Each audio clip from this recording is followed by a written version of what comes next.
You have $50 million. You drive an old car. Nobody understands why. You have $50 million sitting across your accounts. You have investments spread across different markets. You have a net worth that would make almost anyone's jaw drop. And yet, every single morning, you climb into a car that is older than some of your employees. The paint is faded. The seats are worn. The engine makes a small rattling sound when it starts. Your neighbors whisper. Your colleagues joke behind your back. Your own family members ask you, again and again, why a person with your kind of money still drives something so ordinary. This is not a story about one specific person. It is a pattern. It shows up again and again among people who have built real, lasting wealth. You have probably seen it yourself. A billionaire in a 10-year-old sedan. A successful business owner in jeans with a hole in the knee. A wealthy investor who still checks prices before buying groceries. Today we are going to explore why this happens, what it says about the psychology of money, and what you can learn from it. Whether you have $50 million or $50 in your pocket right now, you have to understand something first. Wealth and the appearance of wealth are two completely different things. Most people confuse the two because that is what they are taught to do, by advertising, by social media, by the culture around them. You have been told your entire life that success looks like a certain car, a certain watch, a certain house in a certain neighborhood. But the people who actually reach the top of the financial mountain often learn a very different lesson along the way. They learn that the car was never the point. Behind the old carlet, us imagine a man named Richard. Richard built a chain of manufacturing companies over 35 years.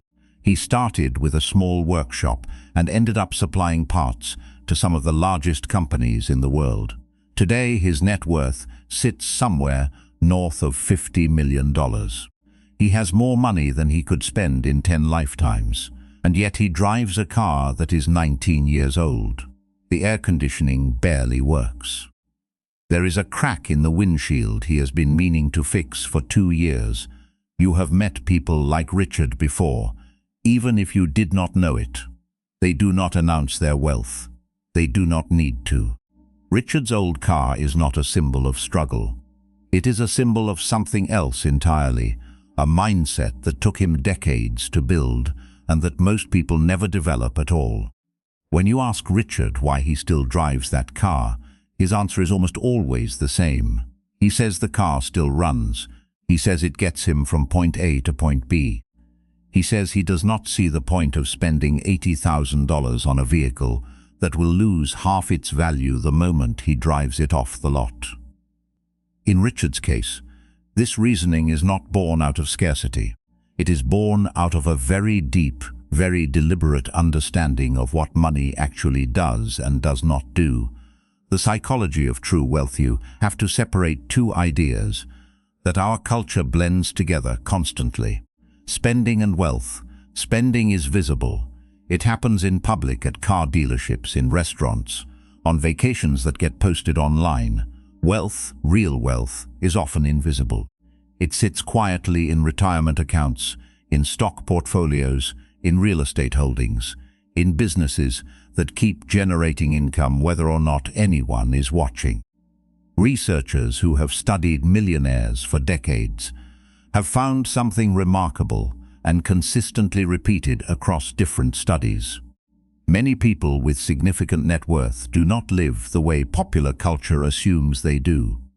They do not lease luxury cars. They do not eat at expensive restaurants every night. Instead, they tend to underspend relative to their income, and they use the difference to build more wealth. This is sometimes called stealth wealth, and it stands in sharp contrast to what is sometimes called the high consumption lifestyle, where people who look rich on the outside are often deeply in debt on the inside. You have probably encountered both types of people in your own life. There is the neighbor with the brand new luxury vehicle in the driveway who is secretly drowning in car payments. And there is the quiet, unassuming person down the street who takes the bus, wears the same jacket every winter, and turns out, when the will is read after they pass away, to have left behind a fortune to build a scholarship fund. This second person is not a myth. Cases like this appear in the news repeatedly, ordinary-looking people who quietly accumulated fortunes and gave enormous amounts away without ever showing off what they had. Why the old car makes sense mathematically. Let us step away from psychology for a moment and look at pure numbers, because the old car decision is not just emotional, it is mathematical. You have to understand what a new car actually costs over time, not just the sticker price. A new car loses a significant portion of its value within the very first year, often close to 20%. Within 5 years, it can lose 60% or more of its original value. That is money evaporating, simply because that is how depreciation works. Add to that higher insurance premiums, the interest on an auto loan if the car was financed, and the fact that new cars often carry expensive technology that costs more to repair. Now compare that to an older, reliable car that has already gone through its steepest depreciation years ago. Its insurance is cheaper. Repairs, when needed, are often less expensive because the parts are simpler and widely available. There is no loan, no interest payment eating into cash flow. You have, in Richard's case, a car that cost him almost nothing beyond fuel and basic maintenance. Over 30 years, the difference between someone who buys a new luxury car every few years and someone who drives reliable older cars until they stop running can add up to hundreds of thousands of dollars. And that is before factoring in what happens when that saved money gets invested instead. Compounding growth over decades on even a modest sum can turn what would have been spent on flashy vehicles into a substantial nest egg. This is one of the quiet secrets behind many long-term fortunes. It was never one dramatic decision. It was hundreds of small, boring decisions, repeated for decades, that added up to something extraordinary. The difference between rich and wealthy. You have likely heard the phrase before. There is a difference between being rich and being wealthy. Being rich often refers to having a high income or a lot of visible spending power right now. Being wealthy refers to having assets that continue producing value over time. Regardless of whether you keep working or spending, a person can be rich for a short period, spend everything they earn, and end up with nothing. A person can be wealthy while appearing, from the outside, almost ordinary. Professional athletes offer a well-known example of this distinction. Many have earned staggering amounts over relatively short careers, only to end up in financial trouble within a few years of retirement, because their spending matched their income the entire time. Meanwhile, there are far less famous individuals, engineers, teachers, small shop owners who invested consistently, who never earned anywhere near as much in a single year, but who ended their lives with far more lasting financial security, simply because they never let their spending catch up to their income. You have to sit with that contrast for a moment, because it reframes the entire question posed at the start of this script. The old car is not evidence that something is wrong. It is often evidence that something is very, very right. It suggests a person who understands the difference between looking wealthy and being wealthy, and who has deliberately chosen the second option. The social pressure to spend, none of this happens in a vacuum. You have to acknowledge the very real social pressure that pushes people toward visible spending, even when it works against their own long-term interests. Human beings are deeply social creatures, wired to care intensely about status and how others perceive them. In the modern world, that wiring gets hijacked by marketing and social comparison, often in ways that have nothing to do with actual security or well-being. You have probably felt this pressure yourself. Maybe it was the moment a friend pulled up in a brand new car and some small part of you felt behind, even though your own finances were completely fine. Maybe it was scrolling through a social media feed and feeling a pang of comparison creep in. This is not a personal failing. It is a deeply human response that marketing companies have studied and exploited for a very long time. The people who quietly build $50 million fortunes while driving old cars have often done something rare. They have found a way to decouple their sense of self-worth from external validation through spending. This does not mean they lack pride or ambition. It usually means the opposite. Their confidence tends to come from somewhere more durable, their track record, their skills, their relationships, rather than from the reaction of a stranger glancing at their car in a parking lot. The compound effect of small decisions. You have probably heard the phrase the compound effect used in the context of investing, but it applies just as powerfully to lifestyle decisions. A single decision to skip an unnecessary upgrade rarely changes anyone's life. What changes a life is the accumulation of thousands of similar decisions over years and decades. Imagine two people, both earning the exact same income over a 40-year career.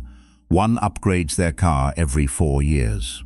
The other keeps driving reliable, modest vehicles for a decade or more at a time, investing the difference instead. Even with conservative rates of return, by the end of that 40-year period, the second person could easily have accumulated an extra several $100,000 purely from this one category of spending decisions. Now multiply that same principle across housing, clothing, dining and vacations, spread across a lifetime, and you begin to see how someone quietly ends up with tens of millions of dollars while looking, on the surface, completely unremarkable. You have to recognize that this is not about deprivation. The people who follow this path are rarely miserable. Many spend generously in the areas that matter most to them: education for their children, medical care, charitable giving, experiences with family. What they tend to avoid is spending driven purely by comparison. Spending that exists mainly to be seen by other people rather than to serve some genuine personal value. What the old car really represents. You have to reconsider what that old rattling car in the driveway actually represents once you understand all of this. It is not a sign of financial trouble. It is often a sign of financial mastery. It represents someone who has stopped playing a game defined by other people's opinions and started playing a game defined by their own long-term goals. It represents someone who understands that money spent on depreciating status symbols is money that will never work for them again. It also often represents freedom. Freedom from the treadmill of constantly upgrading and comparing. Freedom from debt payments that quietly drain income month after month. Freedom to make decisions based on internal values rather than external pressure. This is perhaps the deepest lesson hidden inside the old car, parked in the driveway of a $50 million fortune. Real freedom rarely looks flashy. It usually looks quiet, steady, and almost invisible from the outside. Lessons for anyone, regardless of net worth. You do not need $50 million to apply the lessons buried inside this story. You have the exact same core principles available to you today. The first principle is this: separate your identity from your possessions. Your car, your clothes, your phone, none of these things define your worth as a person, even though modern culture constantly implies otherwise. The moment you internalize this separation, an enormous amount of unnecessary spending pressure simply disappears. The second principle is this: understand the true cost of depreciating assets before you buy them. A car, a boat, the latest gadget, these things lose value the moment you acquire them. There is nothing wrong with owning things that bring genuine joy into your life, but it helps enormously to make that decision with clear eyes. understanding exactly what you are trading away in future financial flexibility. The third principle is this: redirect the difference. This is perhaps the single most powerful and most overlooked step. It is not enough to simply spend less. The money saved by avoiding unnecessary upgrades needs to go somewhere productive: an investment account, a retirement fund, a business venture, something that has the potential to grow over time. Saving money by itself, sitting in a low-interest account, is only half the equation. The habit only becomes powerful when the saved money is put to work. The fourth principle is this: play a long game. Nearly every person who has quietly built extraordinary wealth over a lifetime shares one thing in common: patience measured in decades rather than months. Runs completely against the instant gratification culture most of us live inside today, but it remains one of the most reliable paths toward genuine financial security that has ever existed. Addressing the common objections, you have probably thought of a counter-argument by now, and it deserves a fair hearing. Some people argue that life is short and that money exists to be enjoyed, not hoarded. This is a reasonable position, and there is real wisdom hidden inside it. Nobody is suggesting that a person with $50 million should live like they are struggling to pay rent, denying themselves every small comfort out of some misguided sense of austerity. The distinction worth making here is between mindful spending and reflexive spending. Mindful spending happens when a person consciously chooses to spend money on something because it brings them genuine, lasting value. A meaningful family vacation, a hobby they love, a home that brings comfort and safety. Reflexive spending happens almost automatically, driven by comparison or boredom rather than by any deep personal value. The wealthy individual with the old car in this story is not rejecting enjoyment. They are simply choosing where their enjoyment comes from, and it usually is not a depreciating vehicle sitting in traffic. Another common objection sounds something like this: if a person has $50 million, does it really matter whether they buy a new car or not? The amount is so small relative to their total wealth that it seems almost irrelevant. This is a fair point on the surface, but it misses something important. The habit of frugality in small areas is often not really about the money itself. It is about maintaining a certain relationship with money, a certain discipline and clarity that helped build the fortune in the first place. Many wealthy individuals who maintain modest habits describe a fear not of running out of money, but of losing the mindset that got them there. Real-world examples. You have almost certainly encountered real examples of this pattern if you pay attention to financial news. There have been well-documented cases of extremely wealthy investors and business leaders known for living well below what their net worth would suggest. Modest homes purchased decades earlier and never upgraded. Long-term use of the same simple wardrobe. A clear preference for practical, reliable vehicles over flashy status symbols. These patterns show up again and again among individuals who accumulated fortunes through patient, long-term investing and business building. There have also been quiet, less publicized stories of ordinary-seeming individuals, janitors, secretaries, factory workers, who lived simply their entire lives, invested consistently, and passed away leaving behind multi-million-dollar estates that shocked everyone who knew them. These stories tend to make headlines precisely because they defy expectations so dramatically.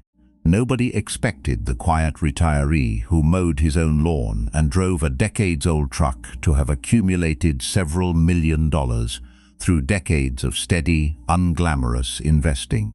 And yet this pattern repeats often enough that it has become a recognized phenomenon among people who study personal finance. The emotional side. You have to acknowledge that there is an emotional layer to all of this as well, beyond the pure numbers. Many people who choose to live modestly despite significant wealth describe a genuine sense of peace that comes from not being tied to appearances. They describe freedom from the anxiety of needing to keep up a certain image, and freedom from the subtle exhaustion of constant comparison. There is also something almost rebellious about this choice, in a culture that constantly pushes people to display their success. Choosing to drive an old car despite having $50 million is, in a quiet way, an act of independence. It says, "My value does not come from what you think of my car." It says, "I have already won a game that most people are still desperately trying to play." It says, "I built something real, and I do not need anyone's approval to know that, bringing it all together, you have $50 million. You drive an old car, and now hopefully it makes a great deal more sense why. It is not confusion, and it is not eccentricity. It is the visible tip of an invisible iceberg made up of decades of disciplined decisions, patient investing, and a clear understanding of the difference between looking wealthy and being wealthy. The old car sitting in the driveway is not a mistake or an oversight. It is often one of the clearest signs that a person has truly mastered their relationship with money. You do not need $50 million to start applying these lessons in your own life. You simply need to start asking better questions before every purchase. Does this expense reflect a genuine value of mine, or is it driven mainly by comparison? What could this money become if I invested it instead of spending it? Am I building lasting wealth, or am I simply purchasing the temporary appearance of wealth?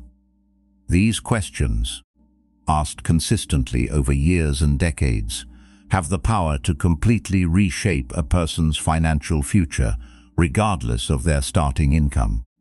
The next time you see someone with obvious wealth driving something old and unremarkable, resist the urge to feel confused or amused. Consider instead that you might be looking at one of the clearest signs of financial wisdom, hiding in plain sight, quiet, unassuming and easy to overlook, but built on decades of decisions that most people are simply never taught to make. That old car is not a mystery to be solved. It is a lesson waiting to be learned. Closing thought: you have the same choice available to you today that Richard made decades ago, and that countless quiet millionaires have made throughout history. The choice is not between spending and saving. It is between two different definitions of what it means to be wealthy. One definition is loud, visible, and fleeting. The other is quiet, invisible, and lasting. The old car in the driveway is simply the outward sign of an inward decision, made a long time ago, to choose the second definition over the first, and to never look back.